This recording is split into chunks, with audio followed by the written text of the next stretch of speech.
Olá pessoal, aqui é o professor Plínio Monteiro e nesse vídeo eu vou explicar os métodos de precificação baseado em custos. Uma das formas mais populares de se precificar é a utilização do markup, principalmente no varejo, onde essa prática é muito comum. Você basicamente faria no markup, pegaria o custo daquela mercadoria e aplicaria um multiplicador para chegar ao preço final. Então, o markup ele é o percentual de crescimento do custo para você chegar ao preço de venda. Por exemplo, se você tem um markup de 100%, significa que você compra o produto por X e vende ele por 2X. Sendo assim, você aumenta em 100% o custo para chegar ao preço de venda. Já a margem, ela vai ser a diferença, seja a diferença absoluta entre o preço e o custo, ou uma diferença percentual daqueles sua margem unitária em relação ao preço. Essa vai ser a margem percentual. Eu vou explicar esses conceitos em sequência. Vamos para um exemplo. Imagine que uma empresa ela compra um produto, um metro de uma lona, por R$18 e vende por 24. Qual vai ser a margem absoluta ou a margem unitária desse produto? Vai ser, para cada metro vendido, ela vai ter uma margem unitária de 24, que é quanto ela está vendendo, menos 18. Está dando R$6 por metro. Já a margem percentual vai ser essa margem unitária dividida pelo preço. Então, a margem percentual vai ser 24 menos 18 dividido por 24, que é o preço de venda. Ou seja, a margem percentual ela é de 25%. Mas, afinal, qual seria o markup dessa empresa? Nesse mesmo cenário, se ela vende por 24 e o custo unitário é de 18, então o markup seria 24 dividido por 18 menos 1, que é igual a 0,33 ou 33%. Ou seja, essa empresa pega um produto que tem um custo unitário ou custo médio unitário de 18 e aumenta em 33% para chegar ao preço de venda. Precisamos ter muito cautela ao usar o conceito de markup e de margem percentual, pois eles representam coisas totalmente distintas. O markup está relacionado ao incremento do custo para chegar ao preço de venda, então sua base é o custo, enquanto a margem percentual ela representa o percentual do seu preço de venda, que representa a sua margem, quanto você ganha daquele produto. Então, a base da sua margem percentual é o seu preço de venda e não o custo. Isso pode levar a uma série de confusões operacionais na hora de você precificar o seu produto ou mesmo na hora de você usar essa informação para tomar algumas decisões dentro da empresa. Vamos para esse exemplo. Imagine que um vendedor ele compra uma camisa por $10 e tem um markup de 50%. Se ela tem um markup de 50%, você pega $10, aumenta em 50%, que vai ser 5, portanto, o preço de venda é de $15.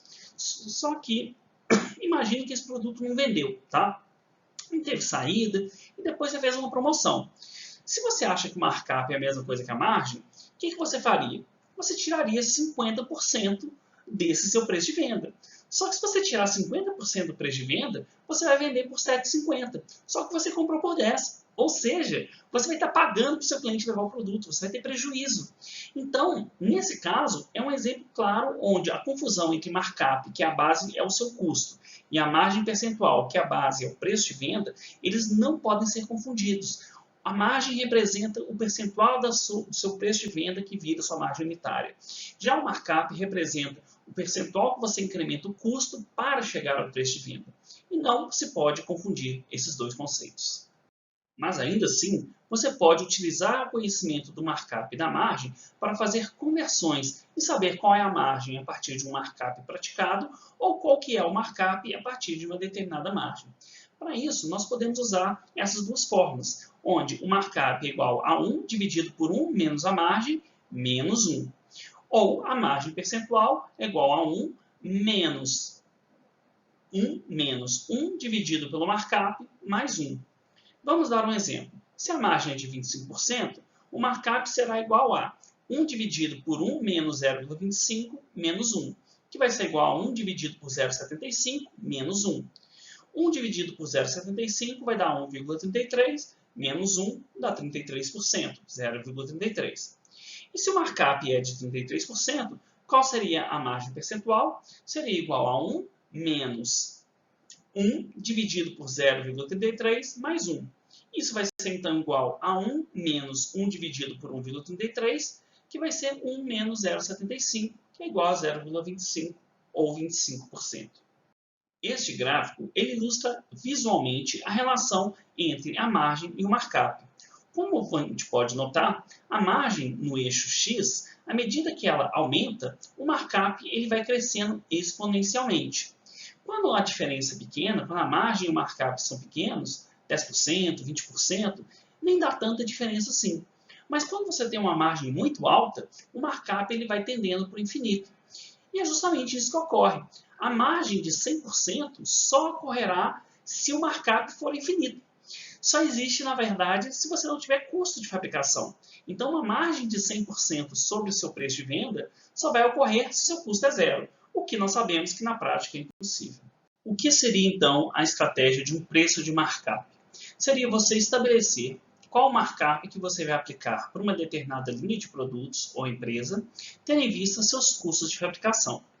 Vamos pegar um exemplo. Suponha que um vendedor tem um custo fixo de R$300 mil e um custo variável de R$10. Ele acredita que ele vai vender 50 mil unidades. E assim, ele espera ter uma margem percentual de 20%. Como nós podemos estabelecer o preço de venda?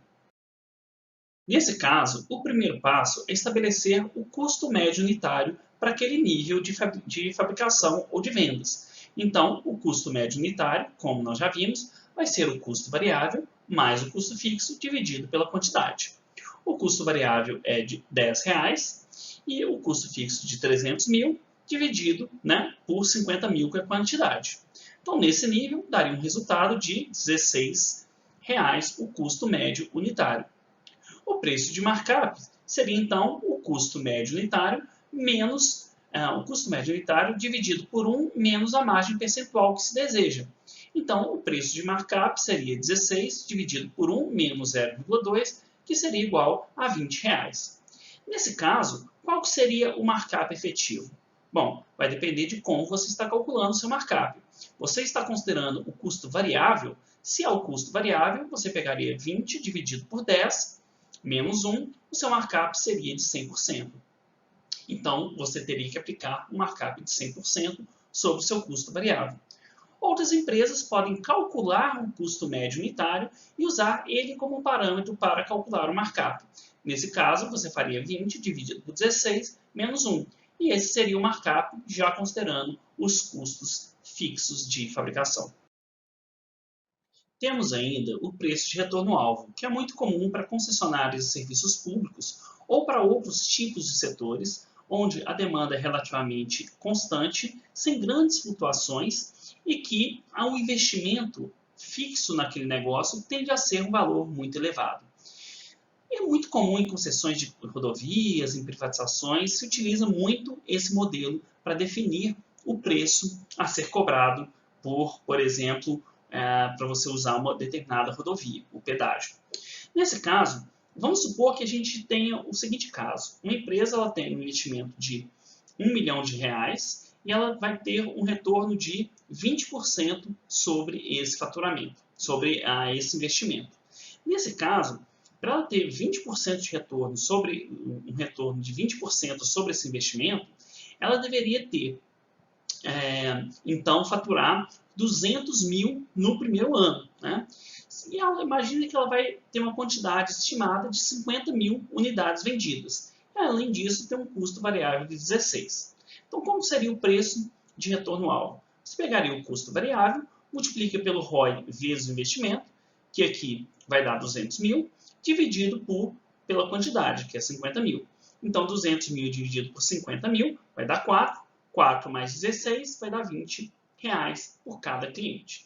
Esse método, obviamente, que ele vai permitir o retorno desse investimento à medida que você for cobrando esse preço em cada um dos tempos. Isso, inclusive, vai demorar, nesse nosso cálculo aqui raso, a gente chegaria a 5 anos para ela pagar esse investimento inicial. E um ponto interessante de você fazer esse tipo de análise é também poder calcular o ponto de equilíbrio, que eu vou explicar em sequência.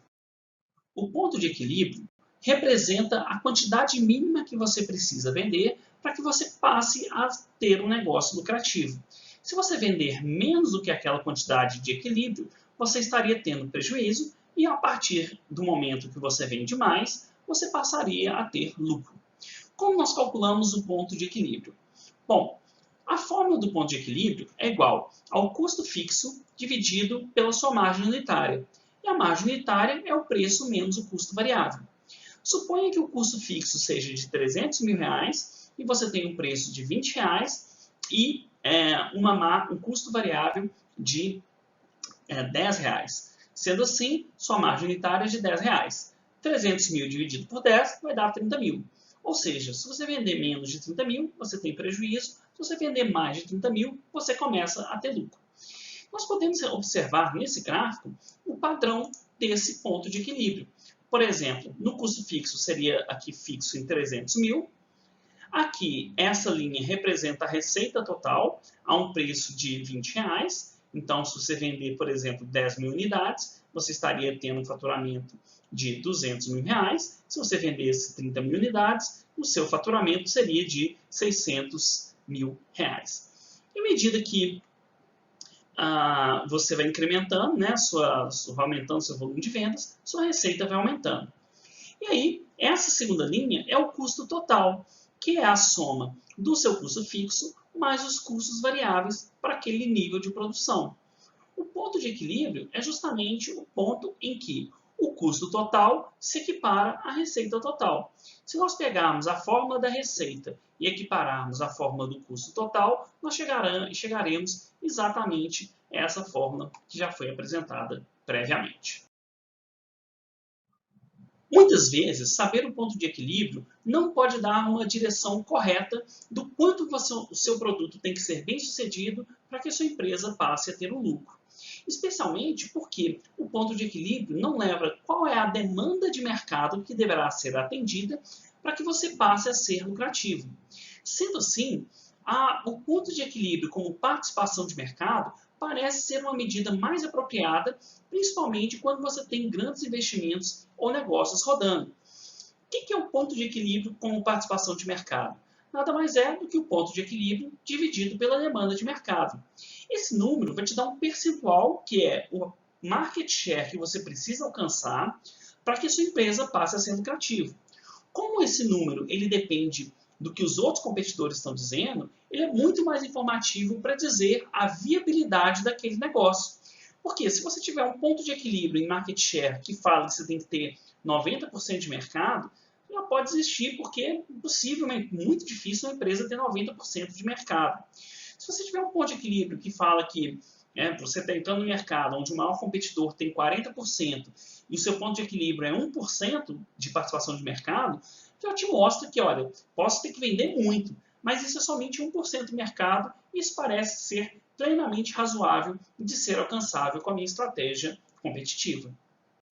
Assim, finalizamos a análise dos diferentes métodos de precificação baseados em custos, incluindo o conceito de markup, de margem, sua aplicação para precificação, o preço de retorno-alvo e, finalmente, o cálculo de ponto de equilíbrio, seja em unidades ou em market share do seu produto.